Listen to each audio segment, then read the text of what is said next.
janefinch.com. So I want to shift over to work with my visitors tonight, my friends.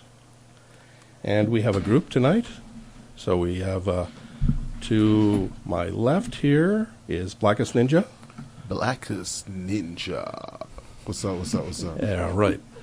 Joanna Burt, or actually, sorry. Simmons. Yes. Let me get that in my head. Paul Nguyen. So the three of them are on the other side of the control room, and we're going to have a good conversation tonight about our topic. How do we move from adversaries to understanding? So welcome, everyone. Mm-hmm. So starting with you, Paul, how about you share some information about your professional background? Sure. It's nice to be here. Thanks for having us, Greg. Yes, my name is Paul Nguyen, and I was born here in Toronto. I live and grew up in the Jane Finch area. My background is I went to York University, and I took a film program there. And shortly thereafter, I did a few documentaries on air with CBC and a few other broadcasters. And then I started up a website called janefinch.com in 2004, and it kind of by accident just to showcase the area in a positive way, and it grew from there. And so my background is, in filmmaking and communications. And through my website, I've been able to meet all kinds of people. And that's how I became friends with Blacus Ninjah and Joanna as well. So I'm very fortunate to meet people that I normally would not have the opportunity to meet. And as a, pretty shy, introverted guy, so the website was a great outlet for me to express myself. So I use it to help others express themselves in the community. All right. Okay. How about you, Joanna? Hi, Ani. Joanna Diindiisi Kwe Simmons. So my name is Joanna Dindishi Kwe, Blue Jay woman in Simmons. I am an opera singer, Canadian opera singer, and I just finished my studies at the Glen Gould School of Music at the Royal Conservatory of Music. And I was also singing with the Canadian Opera Company as well as Opera de Quebec and the National Arts Centre as the lead Sarah Riel in the Louis Riel Opera. And I advocate largely for my Indigenous community, and so I'm a voice for my people. All right, okay. And the last but not least. Not least. Blacus Ninjah. Yeah, what's up? I really appreciate the opportunity you gave me coming out here. I'm a musician, artist, actor, man with many hats. When you come from Jane Finch, you got to be able to, move on your feet like a ninja do. But I've been doing music for a long time now, since I was like 6 years old. I used to break dance, and then went to, at 12 years old, recorded my first song. And then my first video I ever recorded was in 2005, and Paul filmed it. It was Hustle On. I did my first album in 2009. It's on Google, iTunes, all that good stuff, called Voice of Jane Finch, Blacus Ninjah. A lot of shows, a lot of documentaries, and all that good stuff. And I currently have some projects that we're working on with right now, but we have a lot of time to talk about that. A lot of time. Yeah, for sure. Or approximately, yeah. Approximately. It's going to go by pretty fast. And then you're going to say, hey, don't we have more time? You know what I'm saying? Can we take the next show after this, the next time slot? Yeah. Our friend Mario has the Italian music after this. So how does your professional work connect with your personal lived experiences? Like, how did you gravitate to where you are? Like, was there contribution in somewhere? I think that it's my professional work is just a natural work. I don't think of it as work. I think it's a part of my personality and who I am. So it's real easy to, at least for me, to do what I do, music and whatever. But I also think it's also a tool to bring my community together and help them see a more positive outlook and way of life than to what the media represents. And we have 1 and 2 people that may go the wayward way, right? So I think that me and my artistry help kind of guide those people into a positive. I'm not a saint, mind you, but I try my best, right? Well, it's not like one person is supposed to represent the whole community, and because one person may do something that's, definitely that should not swipe the whole community in any way. I think that is what should be going on, but in the real world we live in, we're all brushed into one corner, and one bad apple spoils the bunch, right? People are, quick to make judgment. Definitely. And block us and put us in these little compartments. Mm-hmm. It's easy for people to organize their lives that way. How about yourself, Joanna? Well, I come from a small town and a family of very little means, so I have never fit in the opera world, ever. I was not treated very nicely in the school that I went to. I was just seen as the poor native girl with big dreams, was never going to get there. But I finally made it because I was picked up by one of North America's best directors, Peter Hinton, and I am, there's not very many First Nations opera singers at all. There's a handful of us. I am the only First Nation soprano in Canada. How did you gravitate towards opera, anyways? Oh, there's really no story behind that other than I was good at it. It was the only way out of Lindsay. I just auditioned for the music program at the Glen Gold School when I was about 18, and I got in. And I was like, I don't really, I don't listen to opera. I don't think it's that great. I don't listen to it in my spare time, no. But I can sing it pretty damn well, so. There's obviously something more core and substantive to you. I don't like watching it. I like singing it. I like to be on stage in the moment. Yeah, yes. Yeah. It's a wonderful feeling, and it's great being on stage. So. Okay. Paul, how did how did your earlier years contribute in some way to where you're at now? Well, growing up as a small kid in Jane and Finch, you're not really aware of the outside perceptions because we're not reading the news, paying attention to the media. But once you're older and you make friends from different parts of the city, they kind of tell you, they inform you that you're from a community that has some unique challenges, to put it bluntly. Yeah. Or a reframe, really. Yes, and so a lot of people tell you that you're different, you're lesser. And then you feel it does start to impact your social understanding, your self-confidence. You feel I'm not as good. I'm coming from a poor neighborhood. My friends are not that great. They're not smart, or they're not this or that. And that's not what I felt. Because growing up there, I have a lot of talented friends, people doing, really different things, not just rap or basketball. I mean, those are the typical things that come to mind, but people are doing all kinds of things. So what I wanted to do is create a website and kind of showcase what the true Jane and Finch is like, through my eyes and through the eyes of the people on the ground. Because we've had our stories been told by the mainstream media, and we were never our own authors of our own voice. So through the website, we have guys like Blacus and other people working together, and, just different colors, yellow, black, brown, green, blue, everything. Mm-hmm. People working together and showing that, we're stronger together. We have all these different, cultural differences, but that makes us unique and it makes us stronger. So, the website is just there to promote the real voice of the community and to get the outside people, like the public and the outside society, to see that Jane Finch is actually it's a hotbed of talent. There's a lot of diversity and culture there, and it's a great place. It's a richness of wealth that's untapped in some way. Definitely. And, you're trying to counteract some of the, quote, media profile that has a particular perspective of the community.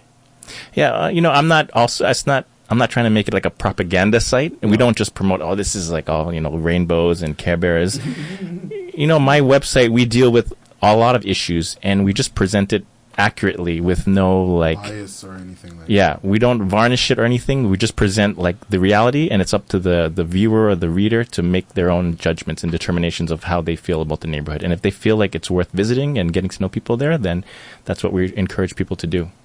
Okay. We're going to take our first break, and when we come back, we'll have more conversation about our conversation tonight, our topic. You're listening to Mediation Station on CHHA 1610 AM. Voices Latinas. Welcome back to Mediation Station on CHHA 1610 AM, and we're having a conversation tonight about how do we move from adversaries to understandings. So for each of you, what does it mean to you as to how you are identified or seen by others? What does it mean to me how I'm seen by others? Really, yeah. And truly, I'm I got a lot of thick skin, and I got thick skin, so I really don't care how others see me. But I understand the basis of your question in regards to society and stuff. How I can't force anybody, or I can't change anybody's opinion on what they have of me when they see me, but I can maybe make them know what kind of person I am if they interact with me, and they can realize that whatever stereotype or whatever illusion that they have of the Blacus Ninja or the Jana Finch rapper is hopefully not what they're thinking of. Do you think people make assumptions about him? Oh, for sure, definitely. They always make assumptions, like how Paul said. You tell somebody you're from the community, they assume that you're like this and you do the certain things and stuff. And again, you can't really change anybody's thoughts about that. But what I would do, or what I do, or what I've done is just know a lot about my community, know a lot about my history, know a lot about myself, so I can combat those kind of stereotypes, right? It's unfortunate a lot of people don't take the time to do that, so they just react off of emotion, and they may have some a little bit harsher words to say to somebody that may judge them or assume that they're a certain way. But I think that the one way we can change that is information, and I think it is changing. We're in an information age. We're in a time where we have access to everything at the tip of our fingers, and if somebody has an argument, you can Google it or Yahoo it or whatever. You know what I'm saying? If somebody has a quote or whatever. So I think nowadays the face of people trying to basically stereotype you for what you are or where you came from is slowly deteriorating. It's not going as fast enough, but I think it's not as bad. But and at the same time, there's people watching the news and may have a different opinion on that. They're saying it's the worst than it was before, right? But me personally, I don't think it's as bad as it was before. Okay. Yeah. How do you feel?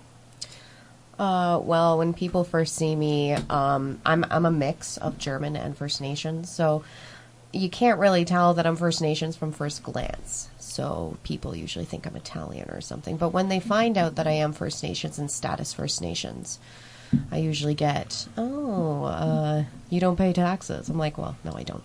But or you get a lot of free handouts from the government, or you get free housing. You get all this stuff. I'm like, no, I don't.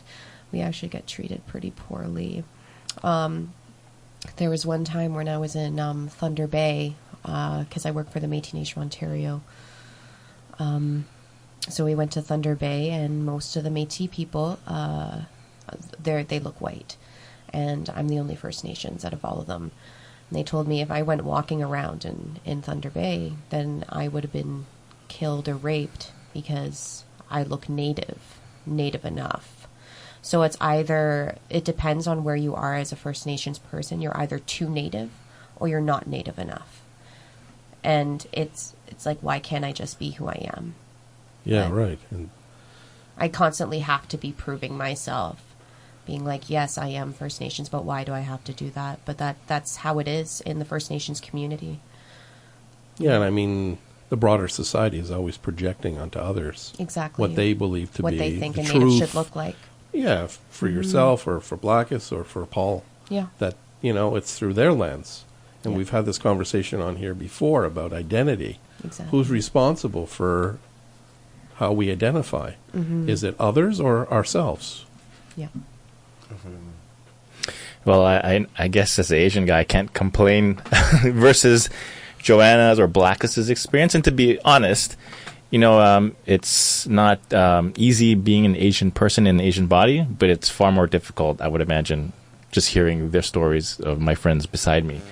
I mean, the things I have to face are just, like Joanna mentioned, it's like always trying to prove yourself. In a previous workplace, we would have a meeting, and it's mostly like white people. And we'd be discussing a certain project, and I felt like I had the most experience, but people kind of just ignored me, like I was invisible.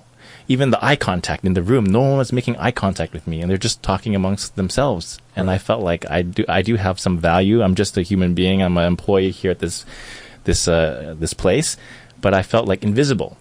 So I think just a lot of the people of color can understand and relate to that we always constantly have to prove ourselves. We have to work maybe 10 times as hard just to get the same level of success. And that's what I really try to fight against. And I always, some of the young people I work with through my website, I always encourage them that, your color or your background is a strength. Don't be ashamed of it. Don't be embarrassed about it. You can use it as a strength and use it towards your advantage. And that's a unique perspective that you have to offer towards any project. So, at the website, we're just trying to promote diverse voices. And, I'm very happy that just sitting here in this panel, you see like just different colors and different experiences. And, that's what we're about. Including different points of view. Mm-hmm. I mean, even within whatever community, there's a range of different perspectives within the same communities. Definitely. So, just because, as we talked off air, I think before, that one person doesn't make a community. If they go off a certain path or whatever, exactly, that everybody of the community is not from the same. Doesn't do the same things that person did or experienced or might have going to do, whatever the case may be.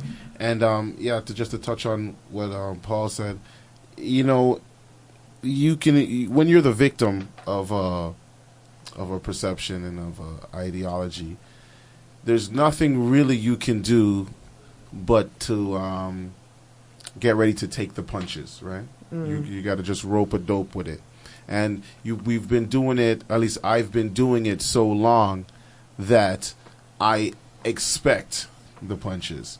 So before you even, when I step in a room full of white people and I have to, like he said, do a presentation or I have to get an interview or something, I automatically know, regardless if I may be right or wrong, they're seeing me in a certain way, just because of the situation that I've been through countless times in my life. And I prepare myself. Maybe I might have to do something to make them laugh.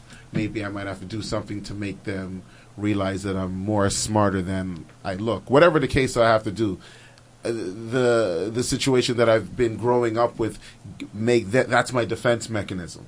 So I think a lot of people have defense mechanisms. Some of them are subtle and suppressive, and some of them are emotional and aggressive. A lot of people may tend to make their emotions run with them and rebuttal a situation in a negative way and end up being the victim in the systematic way. And there's some people that do it in a subtle way, and they're like, they finesse it in a way where the guy is gonna be like he feels bad, or they feel bad of what they were insinuating. So I think it's just the people that are the victims dealing with it, and I think this is a time where the people that are instigating it should be more, or at least are being more aware.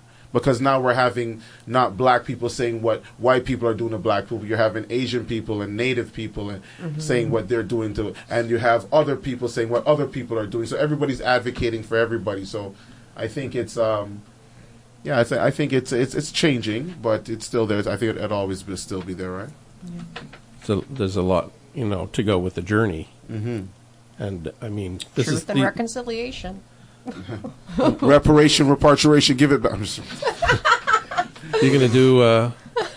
who knows? If whatever the vibe takes, I'm here live on the radio, so there's no... And beats. We go with the flow, and I appreciate it. We go with the flow. Yeah. Continue, though. So in terms of how do people, and you mentioned some of this, how do people interact and communicate with you based on your physical presence? Like you mentioned about coming into the room, but in Joanna... Okay, sorry, I blanked out there. So in terms of your public perception, how you look, let's just say, do you think, how do people interact with you or communicate with you? Do you think that's different from if they saw you in a different light? Depends on what I'm wearing, to be honest, because if I'm looking native, then they're going to be asking ridiculous questions about... Can I ask, just because the listener can't Yes. visualize you, Yes. what does a native look like? Okay, so maybe like braids with buckskin, or a shirt that says that I'm native, you know, something that's like a dead giveaway. My collars, I wear a lot of deer bone collars, or if I'm wearing a dead animal on me, for instance, like today. Like a coyote. Like a a dead coyote carcass. Then people will ask questions about my, like... What's that about? Or my what does that mean? spirituality, Yeah. like, why are you wearing that? Does that mean something? Oh, can I touch your hair? I'm going to touch your hair anyways. Like, let me touch your hair.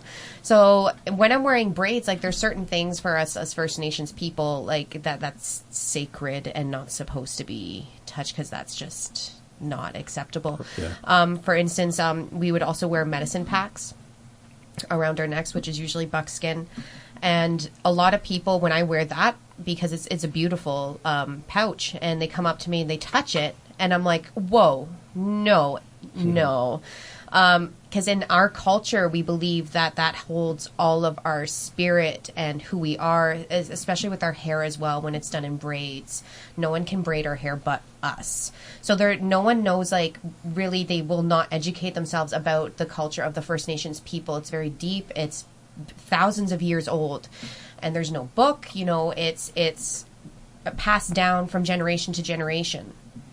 And it's not like, you know, Christianity, where they have the Bible. No, we learn from our elders, we learn from our people. And I find that a lot of white people are too ignorant to learn. They're just like, oh, Pocahontas, oh, you look like Pocahontas. That's what I get a lot as well. I get Pocahotty too, which is horrible. So that's when I'm in regalia. If I'm in regalia, I'm walking downtown. Oh, hi, Pocahontas. I'm like, wow, thank you. Yeah. Wow. It's crazy. Yeah, I mean... And then also, as a First Nations woman, I do get tokenized. What do you mean?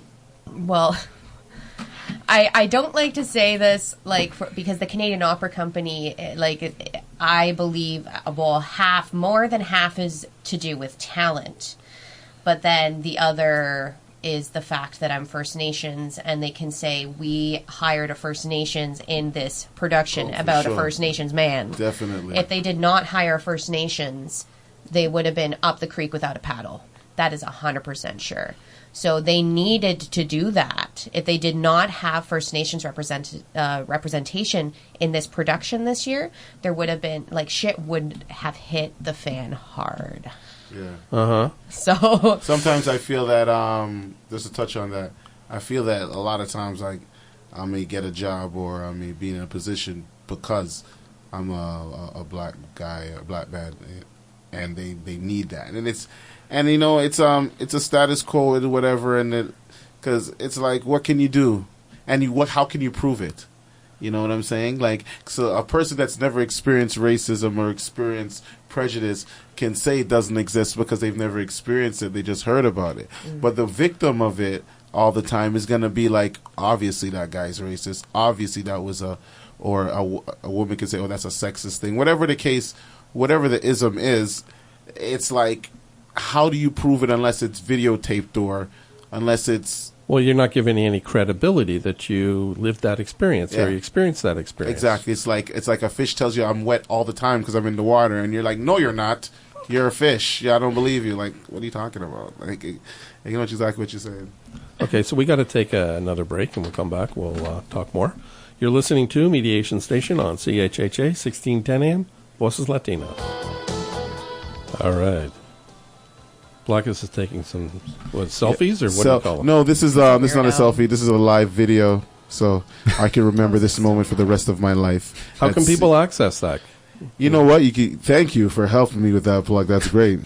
Blacus Ninjah. You can Google that. That's BLACUS NINJAH. You can Google that and IG that and all that good stuff. But we're doing it right. We're doing it big right here with all these wonderful people. So Paul, did you want to add anything to the previous piece? Just about like being, different. Yes, I do play a certain expectation. People expect the friendly, smiley Asian who doesn't speak up and who doesn't challenge maybe an injustice. And I think, maybe, the perception is most Asian people are more quiet or docile. And that's why it's very important for me to express myself through my website. Maybe I don't have a loud voice. I'm not out there on a picket line with a, bullhorn. But, using the technology like the internet to, empower myself and empower the people that I know. And also, when people see an Asian person, they automatically assume this Chinese guy. But I'm actually Vietnamese. And there's a difference between Chinese, Japanese, Vietnamese, Korean, Filipino. We all different. So I think it's very important for other people to kind of like just learn about other people. And I try to do my research too, because I don't know everything. And, I just try to go and just meet people and attend their community, their festivals and their cultures. And that's what we try to do at janefinch.com. When there's a different, event in the area, we always try to cover it and put it on the website. So you see all different kind of cultures. And it's just like one place where you can just go online, and then you can learn about different cultures at just one-stop shop. So that's what we're trying to do, and we're going to continue doing that.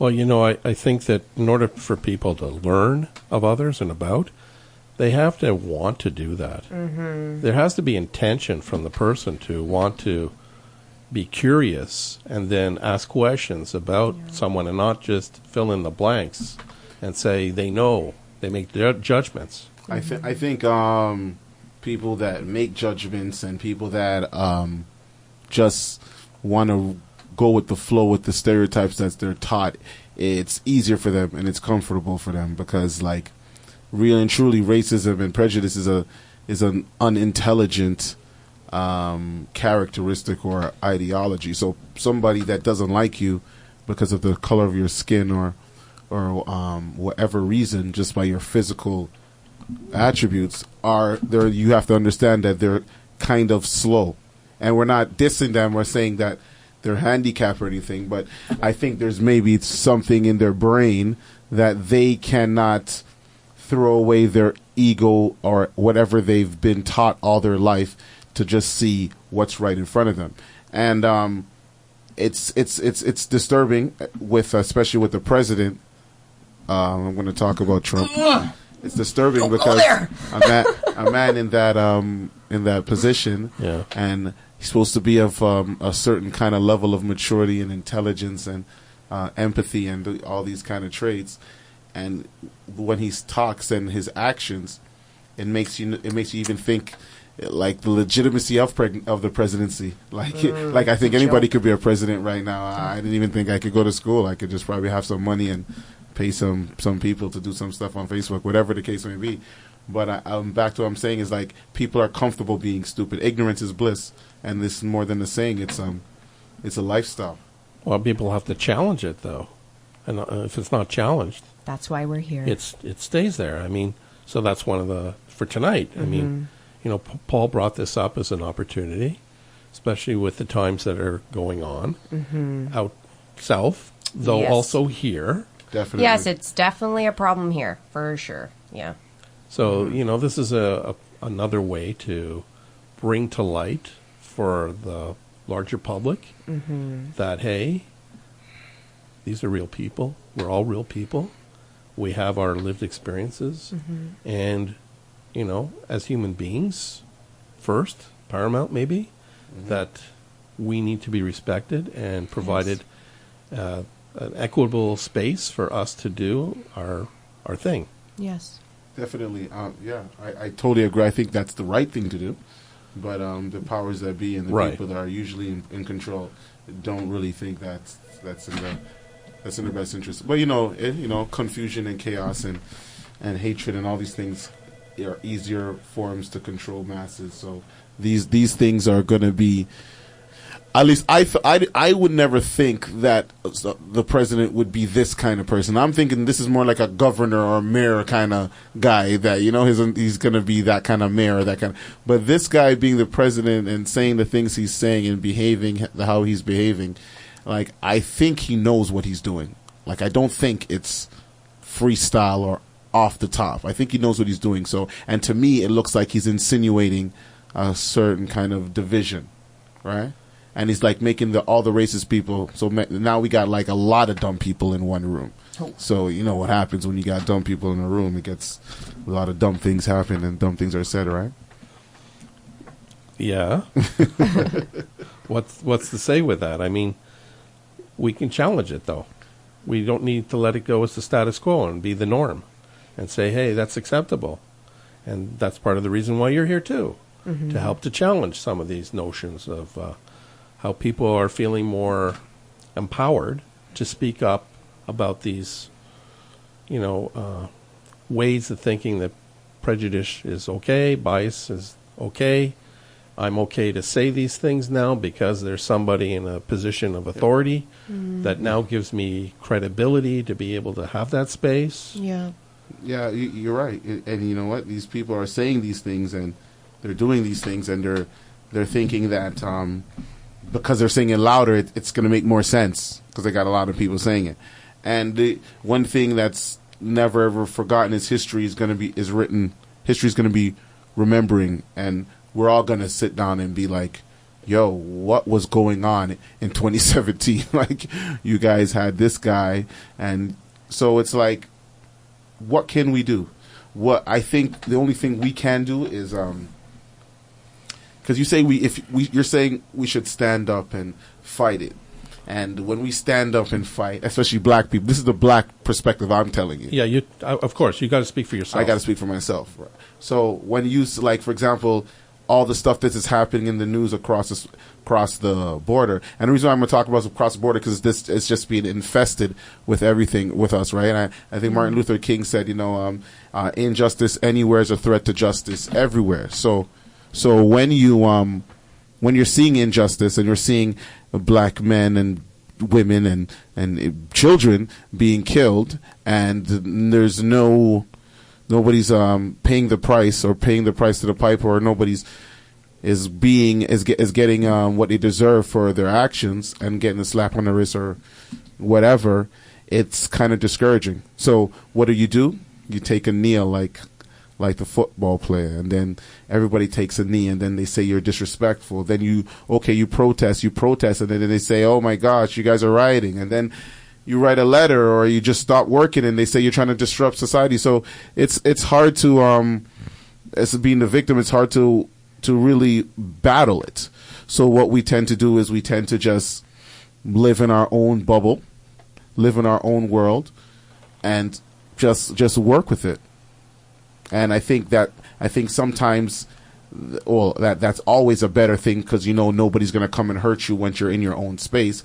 But I think sometimes that may be a little bit too comfortable, and it starts a lot of separation as well, right? So it's like we're standing on some shaky ground right now. So for us to fight racism, like you shouldn't be fighting it. Like, it's a common sense thing, right? So like, what can you do when somebody's so mad? Then they drive a car in a group of people standing up. Or somebody's so mad that they break a window out of a hotel and start shooting people for no reason. What can you do with that? So that it doesn't even become like a personal reason. It becomes like a disease, a sickness. So people who are racist, basically saying, have a sickness that needs to be diagnosed. So there's no talking to somebody with a sickness. You need to diagnose that person. That's my perception. Joanna, any thoughts? Okay. Well, the thing is with First Nations, because what happened to us, my people, it happened very recently. So the genocide, the cultural genocide, was very recent. So when we talk about like moving on and moving on from this and things like working together, my generation of First Nations, Indigenous youth are gung-ho. We're like, okay, we're going to move on and we're going to try to go forward with the government and make good relations. But we still have people who are very, very upset, and rightfully so, about the past. It's a snowball effect within our communities where it's alcoholism, drugs, what have you. But there's a lot of resentment in their hearts because of all that happened to them in the residential school system. because the last residential school was closed down in 1990s, which is very, very recent. People don't understand that. They say, well, just forget about it. It's in the past. Why don't you just move on? No, it can't. It can't work like that. And that's why with this truth and reconciliation, where's the truth in this? And where's the, how are we even reconciling right now? Well, I mean, a lot of the circumstances have left a legacy that needs to be addressed. Yes. And that's part of maybe the struggle Yes. from the older individuals. And then not only that, what we're dealing with in my communities, we're also dealing with the missing and murdered Indigenous women, which is not getting dealt with. And this is partially the government's doing for not paying as much attention as they should. Where if it was a white girl who got killed, they would care. But if it's one of us, no, they don't care because we're disposable, I guess. But this is a huge problem, and it just hurts my heart. It's horrible. But I think that empathy, I said that word earlier, is very, very important because, and it's a sign that you care about the next human being. yeah, And a lot of people that say that they're not racist but have racist actions lack empathy. yeah, And it's evident right in front of you because you can see, okay, these people went through this, these people are going through this right now. We can see them going through this, but I don't care. And how do you reason with somebody like that? There's no reasoning with nothing. So what do? You got to go extreme. You know what I'm saying? So, and I'm not advocating anything. I'm not saying that people should start anything violent or anything like that. But frustration, it's like you can only go so far. Well, I mean, people Are human beings. They react. It's not always when they react. They deal with things in the most rational way. And, there's impacts and consequences from those actions. And then we have to deal with those as well. So it's easy to say in some way, yeah, we don't want to do this or we should do this. You never know until you're in the moment. yeah. And you're going through stuff and you're feeling stuff, you're affected by stuff of what you actually will do. for So- sure, for real. So when we come back, we'll talk more. It'll be the last segment for tonight. And, You're right. This is too short, man. We need to be here for We like could talk forever. another. You, me, Blacus. I can do it. And you know what? I'll tell you more about Blacus when we get back. You guys got to listen because we're gonna get into it. All right. When we come back, you're listening to Mediation Station on CHHA 1610 AM, Voices Latinas. Welcome back to the program tonight, Mediation Station. We're talking how do we move from adversaries to understanding.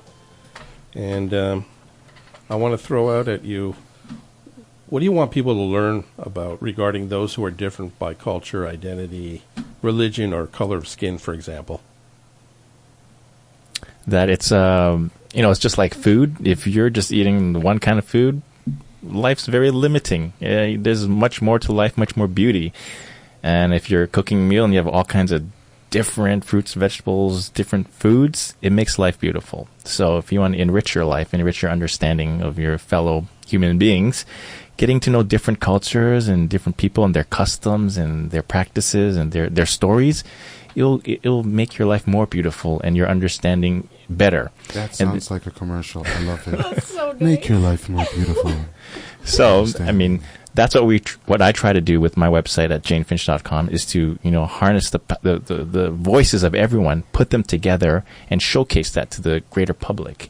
And it's really important because, we do have just the press, the mainstream press is just always having a certain angle about the Jane Finch community. Now, it's very important to empower the single individual at the community, the grassroots level.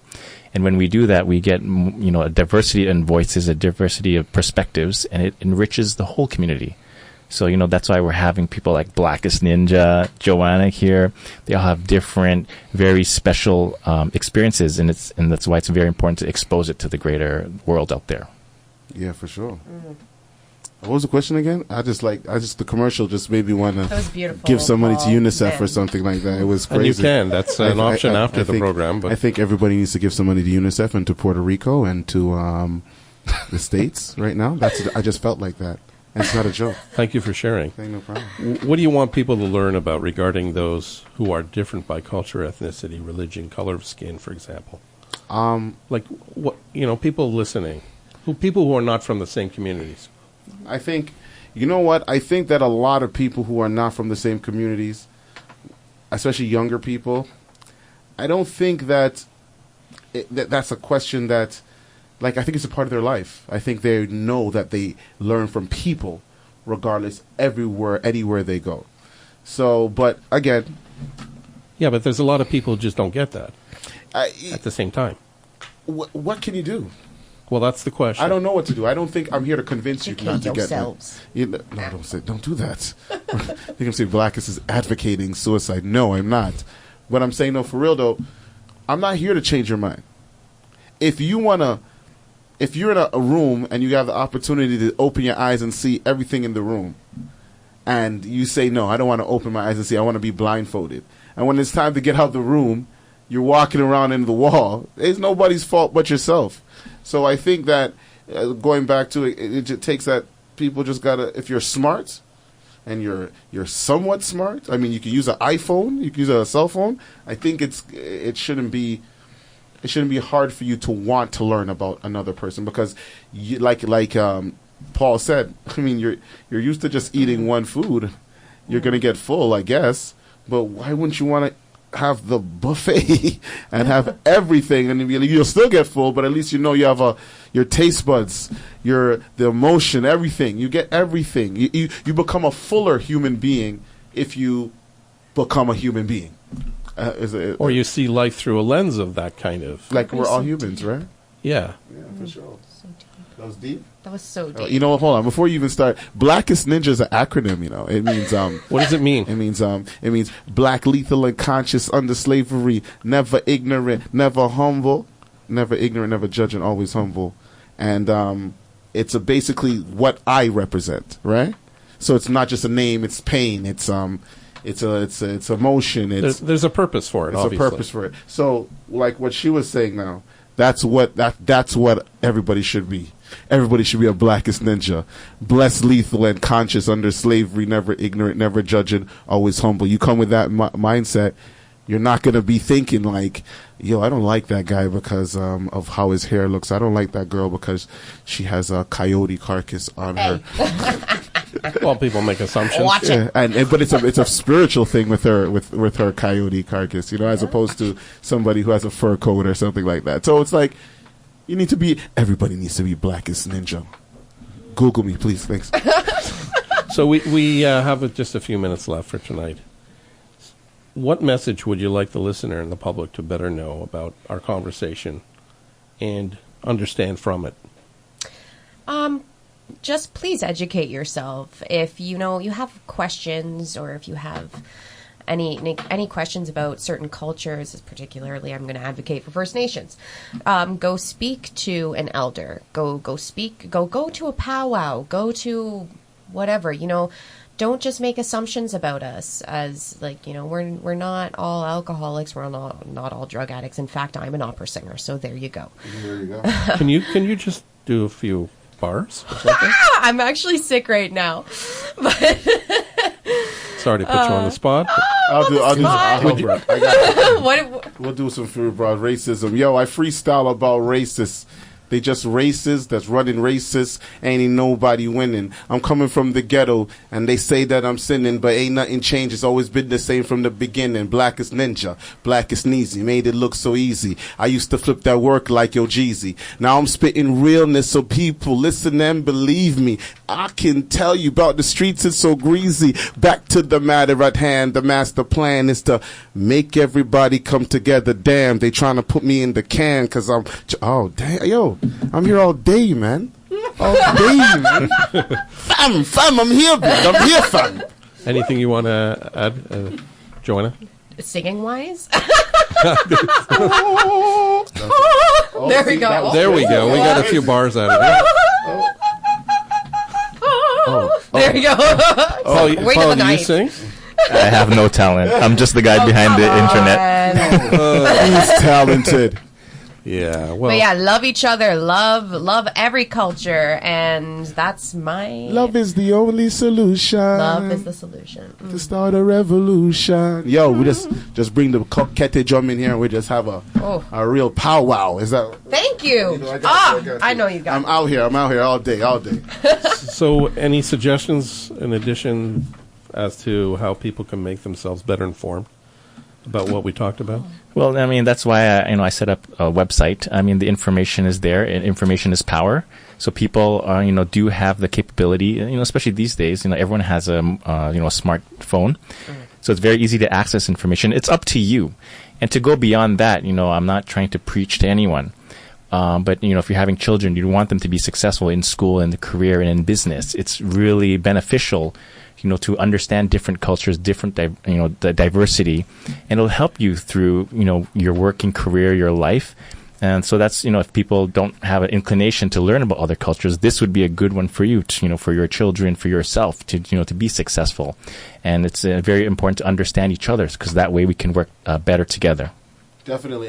And barriers, like even if, for example, a dam it can only hold the water for so long until it gets over flooded. So you dividing yourself, thinking that you're going to be divided forever, well, regardless if you're angry for a very long time and you have a lot of money, you're not going to be divided forever, because the barriers are going to overflow, because the youth and the future is definitely optimistic. It's not dreary or down or scary. It's not the Terminator that's what's going to happen, because everybody's united right now in a united front. Okay, so I want to really thank all of you for having this conversation tonight. It's very informative and helpful, and I appreciate you taking the time to visit. Thank you for having us. Miigwech. CHHA 1610 AM. Yes, Latinas, Vosa Latinas. Is that how I say it? Am I good? Voces Latinas. Voces Latinas. Excellent. Wait, I'm Tranquilo. All right. Thanks very much for being with us, and we got to say goodnight. See you soon.